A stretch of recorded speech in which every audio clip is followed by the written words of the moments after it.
तर नमस्कार मित्रांनो, आज आमचा गहू मला मळून घ्यायचा होता. तुम्ही मागच्या व्हिडिओमध्ये बघितलं असेल, आपल्या मशीनचा ब्रेक फेल झालता. मग तो दुरुस्त करून आणलाय. आता ऑइल वतून घेतो, मग करतो आता मशीन आपली चालू. मग ऑइल बिल वतून घेतलं, मग आणली की मशीन आपल्या गावाच्या रानामध्ये. आणि मशीन कशी करते बघा, इकडे तिकडे हलते. मला भीतीच वाटत होती आणि त्यातल्या त्यात डुंबन टायर आरत होती बकाबक.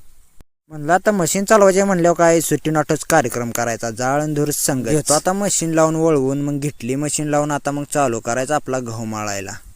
मग अशा विषयावर घेतला हांडीला मारून केली की मशीन चालू. मग झाली की मशीन आपली चालू. मशीन चालू केल्या म्हणल्यावर आपल्याला काय थांबून चालत नाही. आणि केला की मग आपण गहू मळायला चालू. पोत भरत आले शेवट आपल्या गावात घाणच येत होती राव. आणि काय विषय झालता काय कळणार. आपला गहू मळून मग आपल्याला घ्यायची होती आता मशीन. पुढे आपल्याला कागद गोळा करायची होती. कागद बिगद गोळा करून पोती बिती बांधून सगळं काम ओके करून आणली की मशीन घराकडे. मग आपल्याला लावून घ्यायची होती आता नारळाच्या सावलीला. घेतली की नारळाच्या सावलीला मशीन लावून घरासमोर. मग आता मशीनीला म्हणलं आता निवांत